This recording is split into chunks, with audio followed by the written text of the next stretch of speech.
chaud bouillant. Eh bien voilà, bonjour à tous, nous revoilà pour la deuxième fois aujourd'hui pour un programme un peu différent puisque ce matin avec Stein on était sur Hotline Café où on a fait du café, mais donc là en fin de journée le mercredi on se retrouve pour un autre direct qui s'appelle Chaud Bouillant, hello, et lors de Chaud Bouillant on va un peu parler des filières du café et de toutes sortes de questions qu'on peut se poser sur le système d'achat du café. Donc l'idée c'est d'avoir des professionnels qui se joignent à la conversation et aujourd'hui on va recevoir. Donc là, Rutger est occupé à se connecter, j'espère. Hey, Hey, Thomas. How are hey you? Rutger, I'm good and you? Good, good. Sorry for that. My limited availability. No, it's fine, it's fine. So welcome to this second episode of Chaud Bouillant, where we talk about coffee and the journey of coffee. But maybe before we go any further, maybe you can introduce yourself for the people who might not know you. Yeah, sure. So I'm the co-founder of Wide Coffee. I founded that company last year with Sanina. Sanina is our roaster. I'm more occupied with on the commercial part, administrative, all of that stuff. So voila. Cool. And you are a Brussels-based roastery acting in the specialty coffee, right? Yeah, sorry. Yeah, that was a really bad introduction. Wide Awake is a specialty coffee roastery, mainly focused on Brussels. We have a couple of customers outside of Brussels, but yeah, we mainly work for the Brussels HoReCa world. So we're not really a cafe. Like we're not a place where you come to have a coffee. Most of our business is actually roasting for other coffee bars, for restaurants, for some small offices, things like that. We do have a small store in the city center where you can come and buy little bags of coffee and get takeout coffee, but we're not really a coffee bar like that. Yes, and so actually we work together, whether it be on the coffee tours or also when I advise people, I often advise people to buy your coffee because I think you do a great job. And so voilà, and so the idea, hello Thibaut, so quick parenthèse, Thibaut is joining and I'm going to brew coffee with Thibaut next Sunday. We're going to do a grandma's percolator. It's going to be fun. But so today for Chaud Bouillant, the idea is to talk about the journey of coffee and maybe share experiences. So funny enough, I just came from the mapping discussion from the Specialty Coffee Association, introducing importers, and it was pretty an interesting topic. Even one of my questions was picked and answered by the panel. I was really stoked by that, but anyway. Who was on the panel? So they were like Drum Parades, which is an importing company from Kenya based in the US. There were a guy in Colombia, another person in Nebraska, and Sukafina also, which is a big roasting importing company. Yeah. Yep.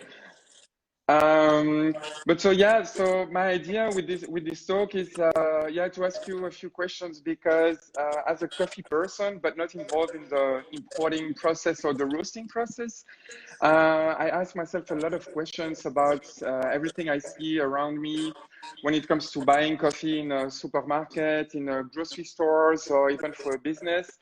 And the way coffee is advertised in many ways, especially with the difference between, let's say, commodity and specialty coffee. But what would be not maybe your definition, but how do you see the difference between commodity coffee and specialty coffee? Oh, yeah, wait, Rutger, there is an echo. So I don't know if you have headphones or something, because I can hear myself, and apparently everybody can hear myself double. Yes, give me 1 second.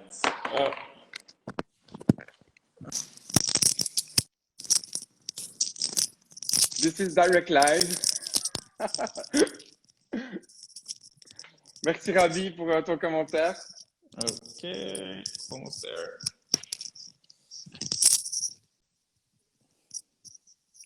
Is this better? Yeah, well, I have to speak to see. Yeah, yeah, totally much better. Thanks a lot. Okay, great. Sorry Okay, for that. cool. So your question, I think it's a tricky one, because it's not, it's a skill, right? So the official definition of specialty coffee depends on the cupping score of a coffee. So, and I like officially we call every coffee that scores above 80 would be considered specialty coffee, but then other people say it has to be over 84. But anyway, it's a bit of a scale. So most of the coffees sold in supermarkets are really low scoring coffees, really low scoring cupping coffees. But then even if you look at specialty roasters, they can have coffees that score 88, 87, like really high scores, but in their blends there might still be coffees that score in the low 80s. So what is specialty coffee? For me, it's about the quality of the product, but it's also about the ethical side of the product. How do you purchase the product? How much do you pay for the coffee? How is the supply chain looking? How transparent is that? So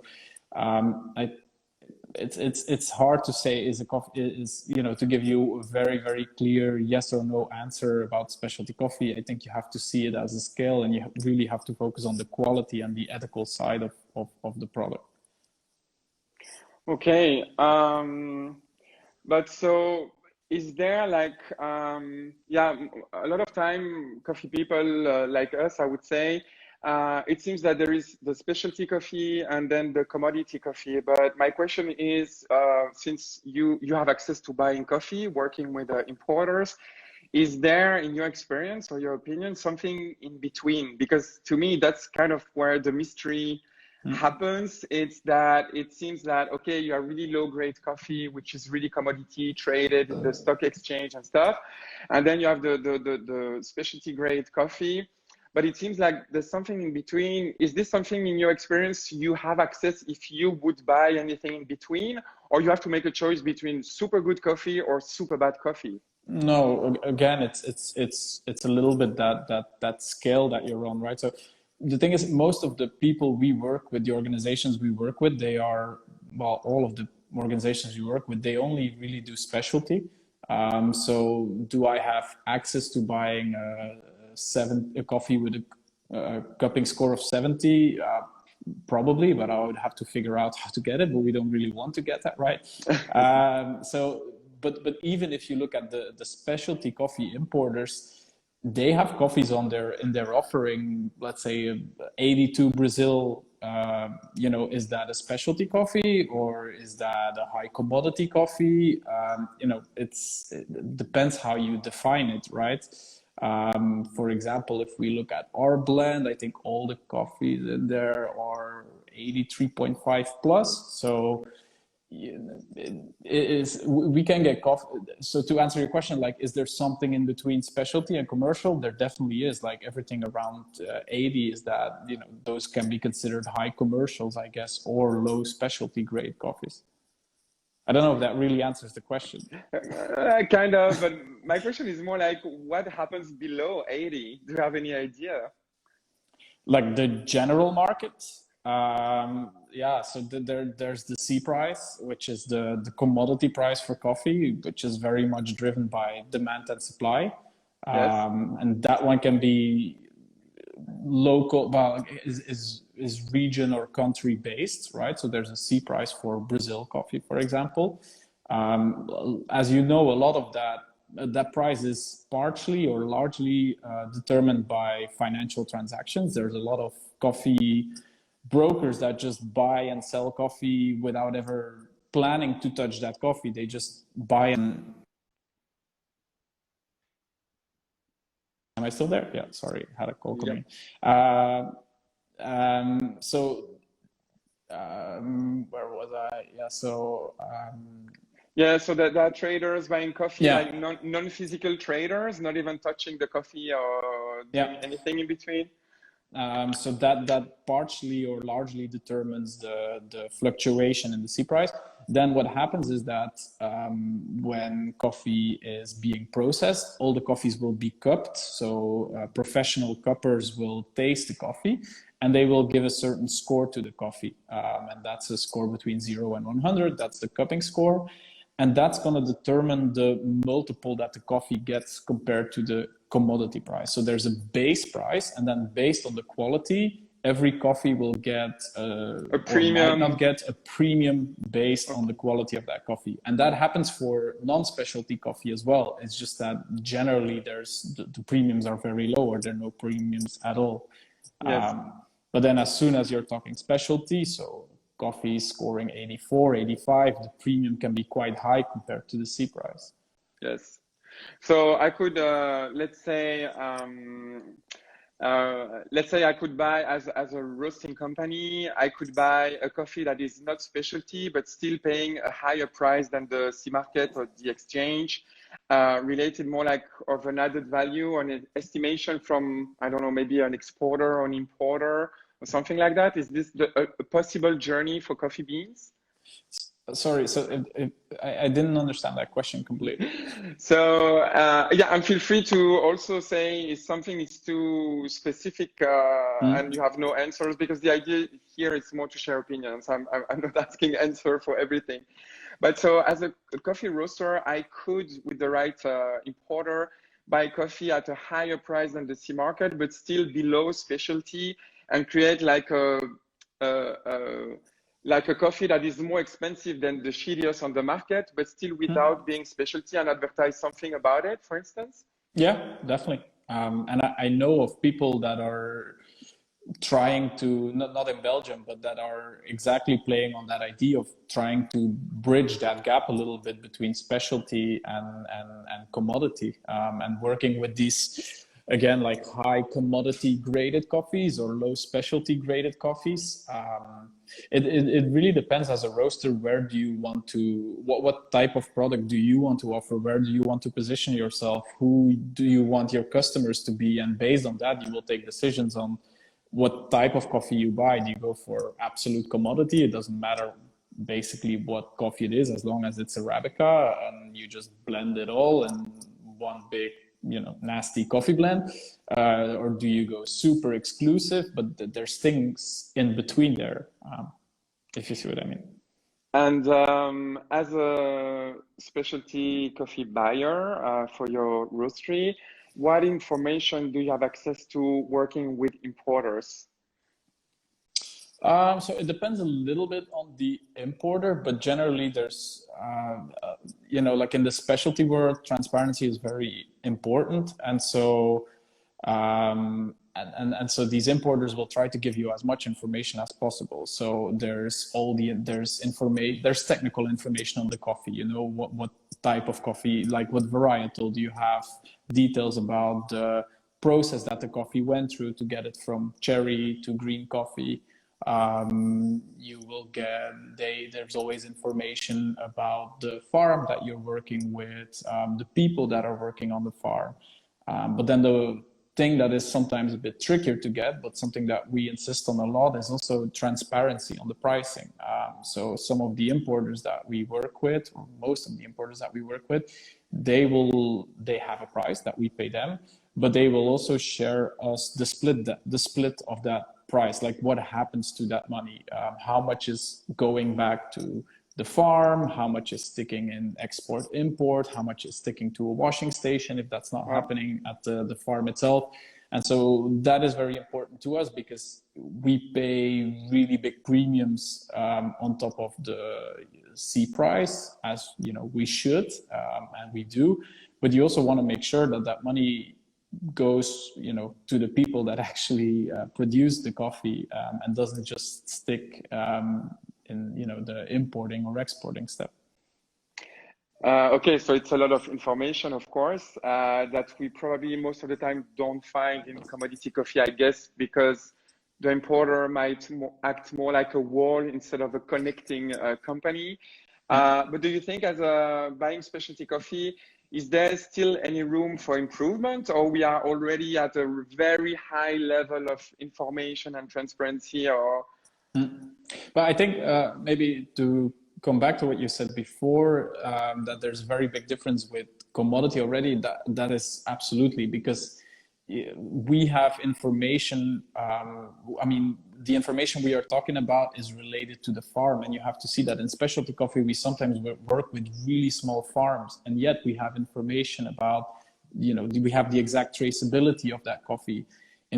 In commodity coffee, it doesn't really matter. They don't care about who is the farmer, who made that coffee, how exactly was that coffee made. They just buy a certain coffee with a certain specification. Like they will say, I need an Arabica with a cupping score of 79 with a taste profile that is roughly like this. And, you know, a lot of times that will be blended with a whole bunch of other coffees to create, you know, a Brazil Arabica coffee. You know, that doesn't mean a lot. So specialty is a whole different game compared to that. Now, can it still be improved? Definitely. And there are some importers working on, for example, using blockchain to have exact traceability of, you know, every step in the coffee process. So that would be a very big, you know, still improvement. Then can it still be improved? It also depends a little bit on the country and the conditions that are present at origin. Like, for example, if you look to Ethiopia, that produces really good coffees, and that is internationally known for that, considered to be one of the best, you know, coffee producing countries in the world. But if you look at a lot of the coffees, like really good coffees, really high scoring coffees, if you look into where they are actually coming from, a lot of times the best or the traceability goes back to the washing station, because what happens in Ethiopia is that a lot of it's not like in Brazil where you have big farms and you know exactly which farm is producing what coffee. In Ethiopia, what you have is a lot of time villages, and everybody in the village has 100 coffee trees in their backyards. And throughout generations, they learned how to cultivate the coffee trees and how to pick the cherries. And they like everybody in the village will just have coffee trees in their backyard. They will pick the cherries will go to a washing station. And so you don't have, and the coffee that we would buy would be coming from a specific washing station, would be sorted and graded at a certain level. But we don't, in those kind of cases, it's really tricky to know like who was the actual producer of that coffee, because those producers are also so small. You need to, you know, you buy coffee from multiple producers in that case. Yes. Okay, and do you think, on the other hand, that the commodity market is still something necessary for most producers? Do they produce only specialty, in your opinion, or as far as you have experience on buying coffee? Yeah, no, absolutely. It's necessary. I mean, I'm not saying that it needs to continue to exist in the way that it does today, because it's not very economically, you know, it's not very fair for the producers. Let's put it that way. But in terms of quality, you will always have, a farm can always have part of their output that is very high quality, but they can also have parts of their output that are just lower quality. And for that, you need, let's say, the commodity markets. For example, to give you one specific example, we had a really good coffee from a farm in Brazil last year that was excellent. It was an espresso. It was really vibrant, really nice acidity, very interesting tropical fruit notes. But then this year, the coffee from that same farm, same varietal, was not great. And actually, the importing company decided to sell it as commodity, just because they had a lot of rain. And the varietal reacted really bad to that, and the coffee was just not tasting as it was tasting the year before. So it went to the commodity market. So I think you will always have these two. You need these two. Plus, I think the other thing that we have to be mindful of is that specialty coffee remains, it's a luxury product, you know. Not everybody is willing or is able to pay 10, 11, 12 euro for a bag of coffee. And I think as specialty coffee producer or a specialty coffee roaster, you want to have an impact and you want to do something good for the communities where you buy your coffee from. But we do have to be realistic that, specialty coffee is a couple of percentages of the total coffee market, and that will always stay like that. Maybe let's hope we can grow it a little bit, but there will always be a commodity market, and we also need it. So it brings me to a question, because I'm still discovering a lot of stuff and learning a lot of stuff on that side of the market.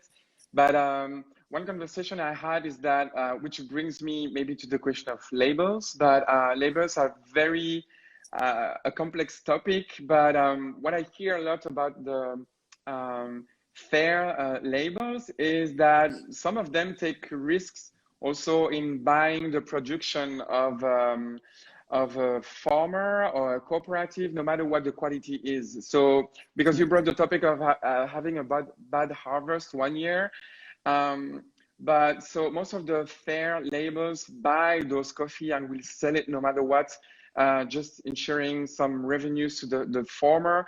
Is this something that the specialty importers do as well, as far as you know? I have a couple of also discussion that I will have in another episode of CHAUD BOUILLANT on the topic, but apparently some do, and I didn't know if they do, because they have less financial capacity because of being a smaller business. But what's your experience with your importers about this? Do you have information about that? Yeah, sure. So yeah, again, depending on the specific situation, but in general, that definitely happens. To be honest, not at our level. We're a relatively small roaster, so we don't have the, let's say, we don't have a market for coffees right now that are scoring too low, because we are working in a certain niche of really high graded coffee. So we cannot do that ourselves right now. But that's also why we work with importing partners and why we don't buy directly at origin, because we are relatively small. So, but if you look at our importing partners, their level, a lot of these companies actually also have a side business or a business venture that is more focused on the commodity market, or at least like high commodity market. So again, going back to that Brazil coffee we were talking about, it's not that this importer didn't buy this coffee. They still bought it. They just don't offer it through their specialty arm, to put it that way. They have other ways of selling that coffee. So, and it's definitely a really important thing to work in that way, because as a farmer, I think most farmers prefer to have stability and to know that people will buy their coffee, rather than purely having the specialty part. Like they are also to some part dependent on the weather and on factors that they cannot fully control. So they need to know that they have long-term partners that will help them out, even when the quality of the production is a little bit less than maybe the year before. Yes. But so before maybe having your opinion on labels, it raised another question to me, because I remember when I started in the coffee industry, I had the privilege to work for a roastery doing direct trades, and doing it pretty in a good way. I'm gonna have a talk with them in 2 weeks. But so I was really into direct trade as being the right stuff to do. If you have the means to do it, it's the only way to do it.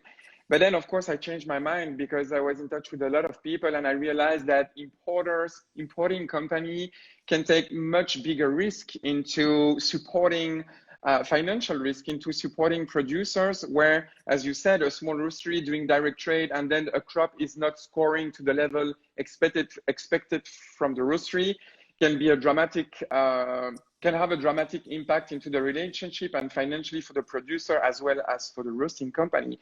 But so I guess I give the answer. But what is your opinion between direct trade and maybe let's put it like short supply chain? Well, it's a really tricky subject, I would say.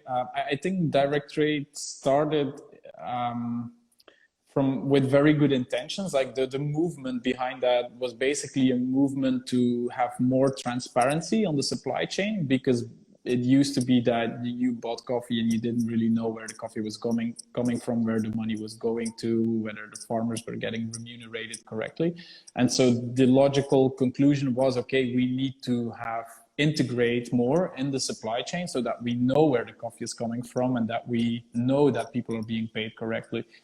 I think right now it's become a little bit of a marketing term, and people will just, like smaller roasteries might just use that term while, you know, they don't really do direct trade. Also, you have to, I mean, if you look a little bit at how that entire supply chain looks like, it's a complex, it's a very complex movement that the coffee goes through, which involves a lot of also money and a lot of financing of that coffee. And frankly, as a small roastery, that's not really, you're not really very able to do that. And so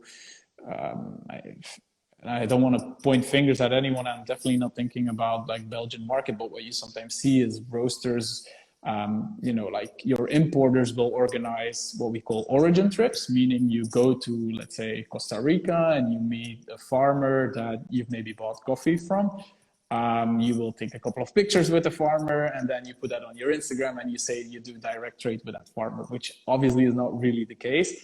Now, in reality, I think importers, if they, how to say, I think importers play a very valuable role if they perform that role correctly, and if they charge for that role.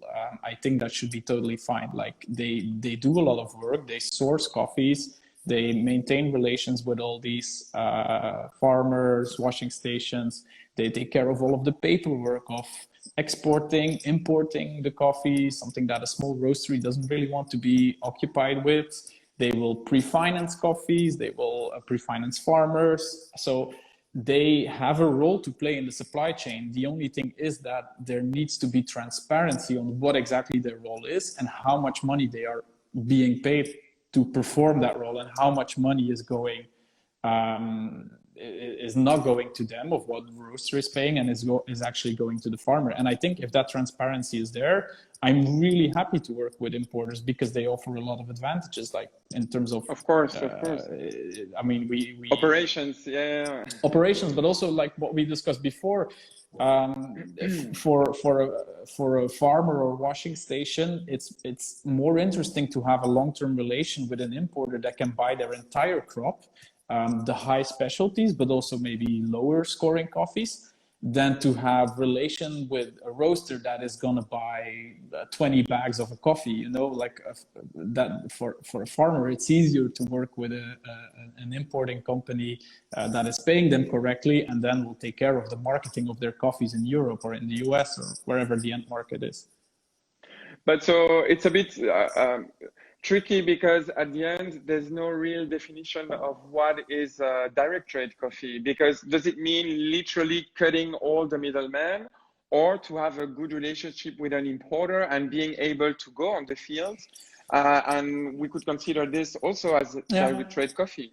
No, exactly. But I think it's just up to roasteries to be transparent over what exactly they do, because sometimes I think the term is just misused a little bit. And I don't think there's any shame in saying that you have an importing partner that takes care of all this work for you. I mean, totally. Because if you think about it, big companies buying at C price, commodity price, they also do direct trade in a way. So they do more direct trade than any specialty roaster, because they just have the volume, they have the massive scale.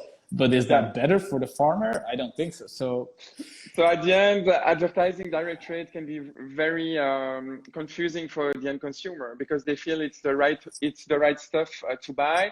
Where at the end, it doesn't mean anything if you don't have more information and transparency, and maybe all that bunch of things you want to have access to.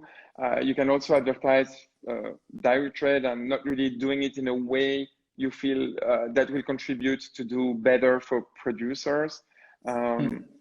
But so it's hard to really get the information as an end consumer, and even for me as a coffee person, because I develop relationship with people I know, like you and other roasteries that I know that are doing a good job, working with importers also doing a good job. And then I see a lot of roasteries advertising differently, but sometimes with the same wording, but the business is very different. And I'm not saying there's the good and the bad guys, but it's very confusing to understand at some point, why do I pay more money, extra money for a product where sometimes it's very confusing because the wording is the same, the type of information. But so is there a way for you to access maybe not the truth about some beans, but to still be able to be more in control of what you buy, despite all the marketing that can be done from any type of roastery? It's a fair point. It can be tricky.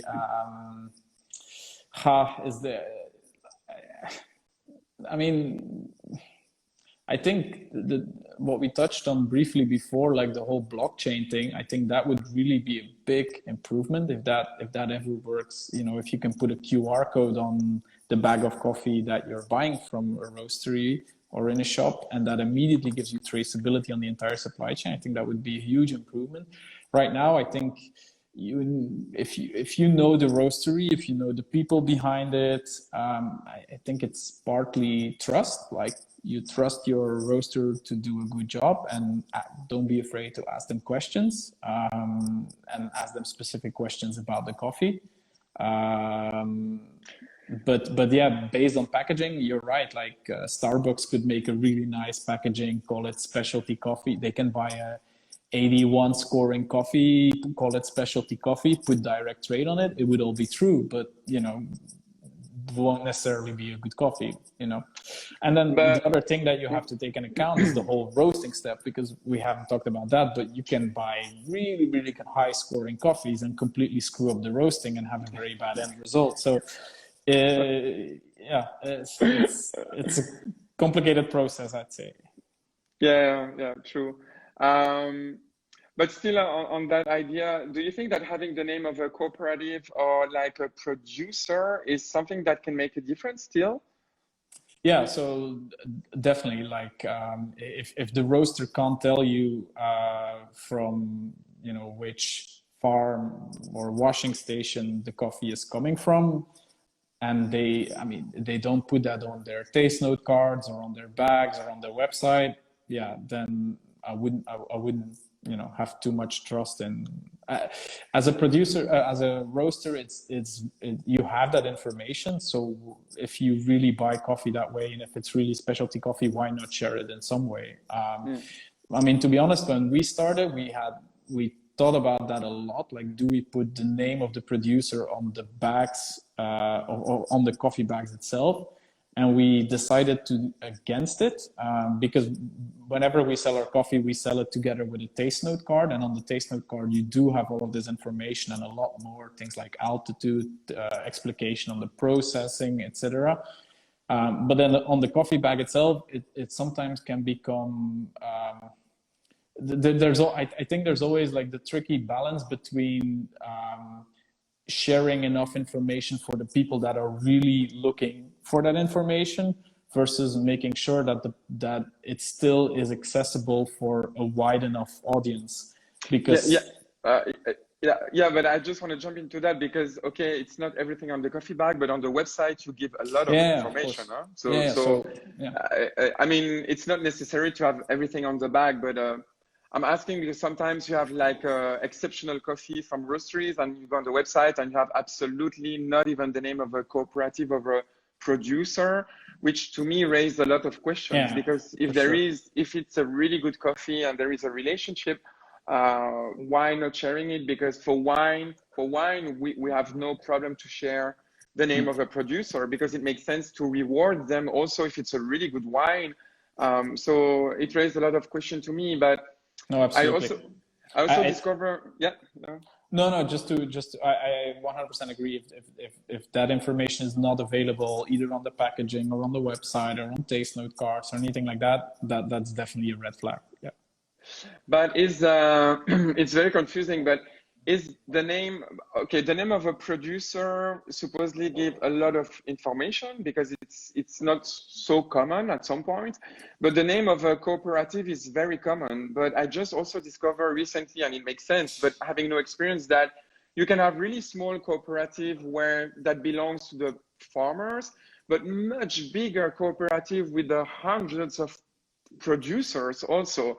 And it seems that sometimes a cooperative, you don't know what's going on. So you can have the name of a cooperative, but once again, it gives information, and at the same time, it can be also very confusing. So is there any way to get over this, like to know what's happening? Or once again, it's really going deeper, asking questions to the roaster and having a dialogue? Or... Yeah, having the dialogue. But yeah, I think at some point there's also and you can quite easily research that yourself. If you have the name of the cooperative, you'll find information about the cooperative, usually through websites of importers. If you Google it, you will find it somewhere probably. So you can retrieve that information. But I think at some point it also becomes, you know, have a talk with the place where you're buying your coffee, ask them about it. And, you know, in the end, I think it's a little bit about trusting the roastery to do a good job. And if you've had multiple coffees from that same roaster, you know, they taste good, you know, these people are solid, then at some point, I don't think there's a lot of people that are going to research each and every name, because you're right, like the name of a farm or the name of a cooperative, like some farms in Brazil are huge and produce, you know, a wide range of coffees in terms of quality. So even at that point, like having the name of that farm, it doesn't necessarily give you a whole lot of information about the coffee. But that's also why we're not only looking at the name of a farm or a cooperative or a washing station, we're looking at the information combined with the varietal, with the processing method, maybe with the altitude. Maybe there's a little bit more information that the roaster can share on who exactly this farmer is, what the farm is looking like, what the cultivating and processing methods used are. So yeah, if you're really interested to know more about that, you know, read the website, talk to your roaster, and it's the entire story that has to make sense, I guess. Okay, we have, I guess, 9 minutes left, but what is your opinion on more for your own business as a roastery of the question of the labels? Because you don't do any organic coffee or fair trade, fairly trade, sorry, coffee. Yeah. Why is that so? Yeah, it's a complicated story. To be honest, like some of the coffees that we buy are actually organic or fair trade labeled, but for us to be able to sell them as organic coffees needs that our business needs to be certified as organic as well. And we haven't gone through the effort of doing that. The question is, do we really want to?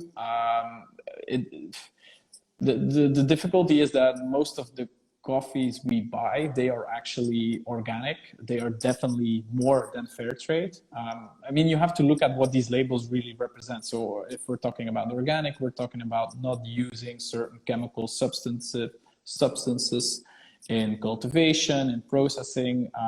And, you know, most of the coffees we are processed by or are produced by small farmers that don't have access to these types of chemical substances and wouldn't want to use them anyway.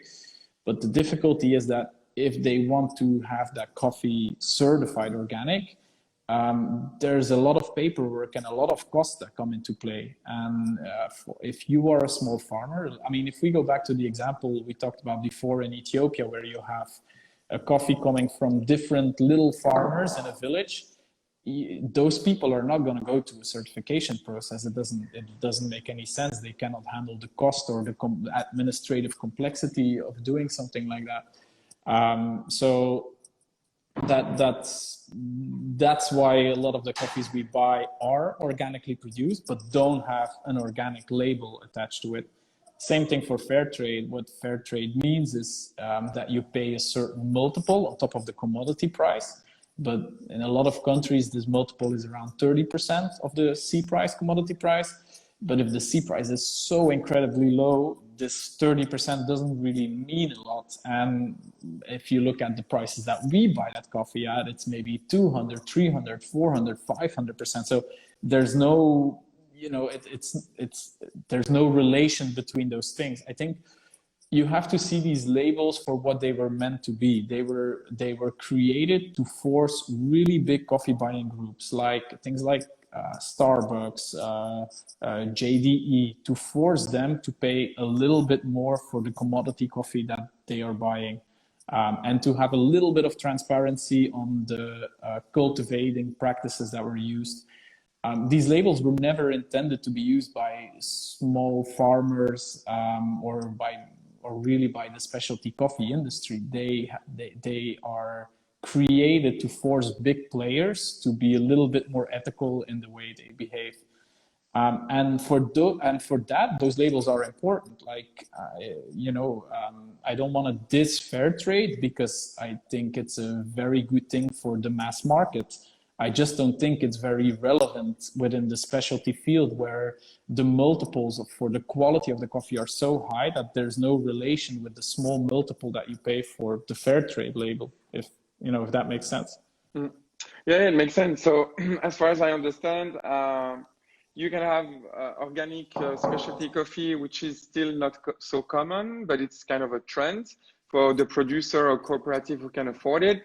But it seems to me that no specialty coffee is labeled fairly traded somehow, because specialty goes beyond the stock exchange or the sea market or the Yes. It's disconnected from it's disconnected, yeah. And no, yeah, it's just disconnected. And it's true, there are, even within specialty, there is an effort being done to have some more coffees certified organic or certified fair trade. Because again, the problem is not that these coffees are not fair trade or that they are not organic. It's about going through the process of having them certified. Yeah. And some importers are working on that for some producers. Why? Because as a roastery, sometimes it's a competitive advantage if the coffee is certified, because that will give you access to sell it at some places that only want certified coffees. Like, just to give you an example, if you have a bio shop and you want to sell your coffee there, that bio shop will have a certain policy that for all the products they buy, whether it's coffee or anything else, it needs to be certified organic and certified fair trade. And they will probably understand the story if you explain them as a roaster that it's kind of disconnected and our coffee is fair trade. It's just not labeled like that. But they will not buy it from you because they have this general policy. And so some importers are working on that to get more coffee certified, so that specialty roasters are a bit more competitive in those areas. But you can do that if the size of the farm or the washing station or the cooperative is large enough. But if you're working with really small producers, I don't think we're ever gonna get to a fully certified, or we're gonna get to a situation where every coffee or every small specialty coffee is fully certified.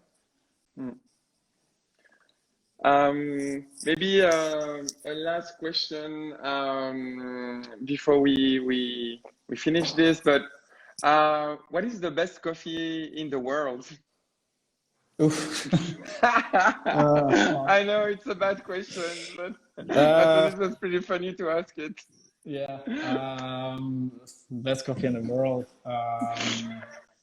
I mean, it depends on your preferences, I guess. Really hard to say. Best coffee in the world. I'm thinking about the best coffee that we've had. I would say it's I think like the first coffee that we had on Strawberry Fields or Strawberry Field series was a coffee from Honduras, from a farm called Norma Iris Fialos, and that was amazing. Like, it was so heavy on strawberry. That was for me from our initial lineup, that was definitely the coffee that I was completely in love with.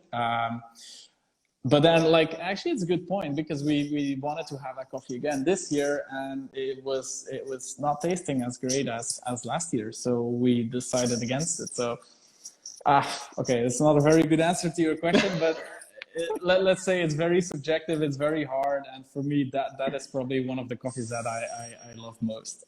Okay, cool. All right. But And I can yeah, I tell like me. what Rabi is saying, the one well brewed, because that's actually a really good point. You can have an amazing coffee and then completely screw it up in the brewing or roasting process. Totally agree. Um, okay, I guess we're done for today. But Rutger, thanks a lot for participating to this second episode of Chaud Bouillant. I'm still working on the schedule for next week, but the week after we will have Catherine from Our Coffee, and then we will have Jordan, who I used to not work with, but be close in New York City. He was working for Nordic Approach in the US, and now he's Okay. independent and working in Colombia. And then I have a few other surprises for the coming weeks. But maybe you want to add the last words, something to close, or? Yeah, I thought it was a really interesting discussion, and it's just I think it's a really hard topic because Yeah, I people know. are looking for like yes or no or white or black answers. Like, is this coffee specialty? Is this coffee direct trade? And the reality is that there's so much complexity behind it.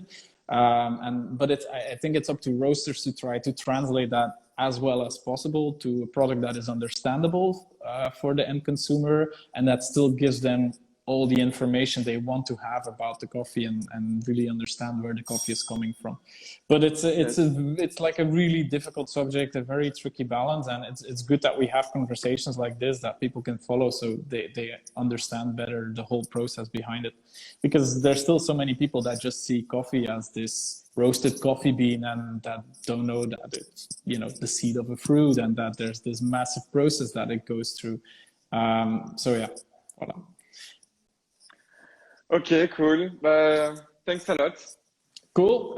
Thanks to you. And like maybe just one. I mean, if you're gonna talk to somebody from Nordic Approach, I think that's great because those people, like people working for importing companies and traveling all the world and visiting these specific farms, they still have so much more information than roasters themselves, or they have information about the part that for us is a bit more hidden and that for them is their daily job. So Yeah, totally.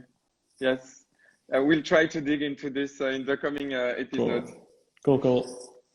Okay, Rutger, so keep in touch. Yeah, see you soon. Thanks, man. Okay, bye. Ok, je repasse en français du coup, mais donc voilà, l'épisode est terminé. On se retrouve la semaine prochaine peut-être. Je travaille encore sur la programmation. Et puis pour ceux qui veulent, vous pouvez toujours vous inscrire sur ma newsletter sur mon site internet. Les coffee tours sont suspendus pour novembre et début décembre, mais il y a déjà des dates pour fin décembre, janvier, février. Les annulations se font très facilement en cas de confinement prolongé. Et puis je travaille sur des ateliers en ligne. Donc tout ça, j'enverrai via ma newsletter. N'hésitez pas à vous y inscrire. Et puis on se retrouve dimanche à 11h pour faire un café avec Thibaut de Terroiriste. Bonne soirée à tous.